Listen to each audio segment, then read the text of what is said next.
आज मैं आपसे बात करने वाली हूँ शिवरात्रि क्यों मनाई जाती है और क्यों भोले बाबा को हम बोलते हैं कि वो इतने भोले हैं कि हमें सब कुछ दे देते हैं।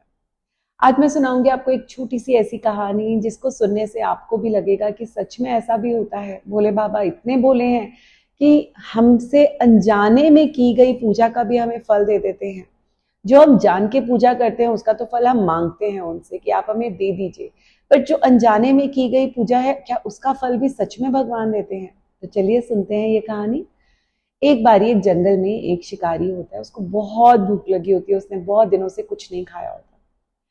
वो एक पेड़ पे चढ़ता है, उसके पास सिर्फ पानी होता है, वो अपनी पानी से ही प्यास बुझा रहा होता है। बार बार ही पानी पी के वो सोचता है कि चलो मेरा पानी से तो पेट भरे, और वो एक पेड़ पे चढ़ जाता है कि मैं यहाँ छुप के बैठूंगा और जैसे ही हिरन आएगा मैं उसको मार के गिरा दूंगा और उसके बाद अपना पेट भरूंगा। अब क्या होता है, वो जिस पेड़ पे चढ़ता है वो होता है बेलपत्र का पेड़, और नीचे होते हैं शिवलिंग। ना तो उसको शिवलिंग का पता, ना उसको बेलपत्र का पता, बस उसको पता है अपनी भूख का और अपनी बेचैनी का कि उसने इतने दिनों से कुछ नहीं खाया तो उसे बस हिरन दिख जाए। चढ़ते चढ़ते उसके हाथ से जो पानी होता है थोड़ा सा शिवलिंग पे गिर जाता है, और साथ साथ चढ़ते चढ़ते क्या होता है, पेड़ के पत्ते झड़ते हैं तो एक बेलपत्र शिवलिंग के ऊपर उसके हाथ से गिर जाता है। बट उसको नहीं पता कि क्या शिव है, क्या बेलपत्र है, क्या पूजा है, कुछ नहीं पता उसे। अब वो वहां छुप के इंतजार करने लगता है हिरन का।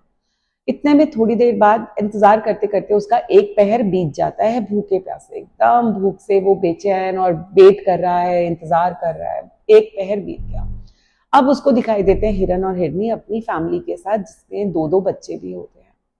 दूर से हिरन ने देख लिया कि मेरे को तो शिकारी मार देगा। अब वो हिरन उसके पास जाता है अपनी फैमिली के साथ, बच्चों के साथ, हिरनी के साथ, और इससे रिक्वेस्ट करता है कि देखो मेरे दो बच्चे हैं, बहुत छोटे हैं, आप हमें मत मारो, मैं अपने बच्चों को एक सेफ जगह छोड़ के आ जाता हूँ और उसके बाद मैं और हिरनी वापस आ जाएंगे, आप हमें मार देना और खा लेना, बट मेरे को मेरे बच्चों को छोड़ने दो। अब पता नहीं शिकारी के मन में क्या आता है, वो कहता है ठीक है जाओ। उसके मन में एक दया भाव पता नहीं कहाँ से आता है, जबकि वो इतना भूखा होता है। वो चला जाता है और वो कहता है ठीक है तुम छोड़ आओ अपने बच्चों को। अब वो अपने बच्चों को छोड़ने चले जाते हैं और वहां अपने बच्चों को एक सेफ जगह पे एक गुफा में छोड़ते हैं, बहुत प्यार करते हैं, रोते हैं कि अब तो वो मरने वाले हैं। तो इस दौरान उनके 3 पहर बीत जाते हैं, पूरा दिन का 3 पहर बीत जाते हैं। शिकारी इंतजार कर रहा होता है। इतनी देर में हिरन और हिरनी आ जाते हैं और बोलते हैं कि हमें खा लो। पता नहीं उसको देख के, उनके आंसुओं को देख के उसके मन में दया भाव आता है और वो कहता है कि नहीं अब मेरा मन नहीं है, मेरी भूख भी मर चुकी है, अब तुम जाओ, मेरे को नहीं खाना, मैं तुम्हें नहीं मारूंगा, अब तुम चले जाओ, अपने बच्चों के पास चले जाओ। ये सब करते करते 4 पहर बीत जाते हैं, पूरा दिन खत्म हो जाता है और उसका जो व्रत होता है वो पूरा हो जाता है, जो कि उसने गलती से किया होता है, उसको पता ही नहीं व्रत क्या होता है। इस बीच में उससे बेलपत्र भी गिर गया, पानी भी गिर गया शिवलिंग पे, तो उसकी शिवरात्रि की पूजा, उस दिन शिवरात्रि थी, वो पूरी हो जाती है। अब जब वो उनको भेज देता है, हिरन हिरनी बड़े खुश होते हैं और वहां से चले जाते हैं। इतने में शिव जी ये सब देख रहे होते हैं और वो बड़े प्रसन्न होते हैं और दर्शन देते हैं उसको और बोलते हैं आज तूने मुझे बहुत प्रसन्न किया, अब तू मुझसे जो चाहता है वो मांग। तो उसने बोला मुझे कुछ नहीं चाहिए, मुझे तो सिर्फ भूख लगी है, मुझे इतना दे दो कि मुझे खाना मिल जाए। पता नहीं क्यों हिरन हिरनी आए और मैंने तो उनको भी वापस भेज दिया, मेरे अंदर क्या आया, अब मुझे भूख लग गई, मुझे समझ नहीं आ रहा। तो शिव जी ने उसे वरदान दिया कि आज से तू भूखा नहीं रहेगा और तू बहुत अच्छा एक इंसान बन जाएगा, साथ साथ अगले जन्म में तेरे घर पे खुद रामचंद्र जी आएंगे तुझे दर्शन देने।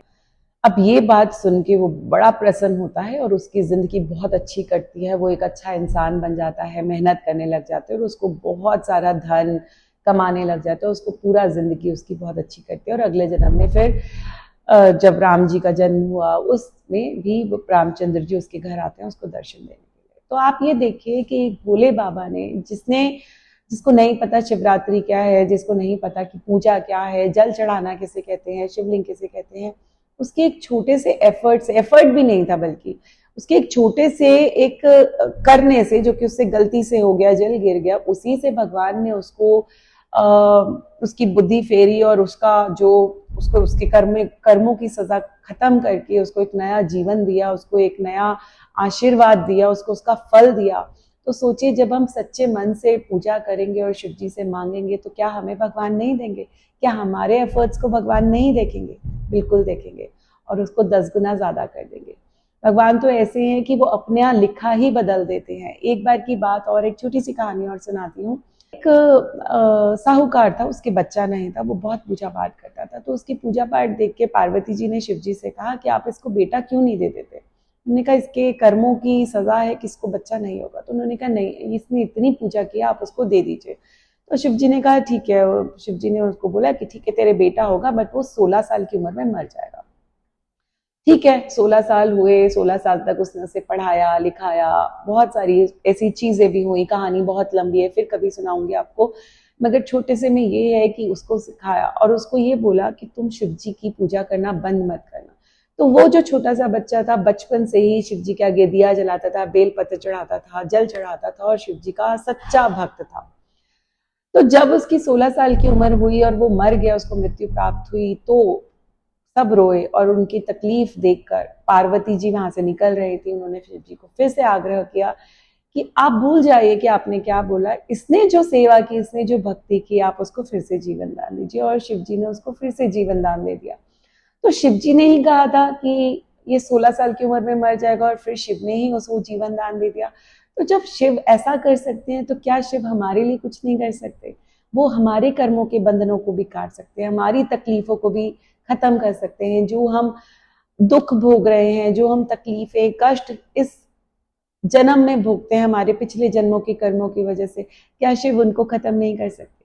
तो आज ही आप शुरू कीजिए, अपने आप को शिव भक्ति में लीन कीजिए, बेलपत्र चढ़ाइए, जल चढ़ाइए। उनको कुछ नहीं चाहिए, एक छोटा सा जल और छोटा सा बेलपत्र चढ़ा के सिर्फ उनको भक्ति चाहिए।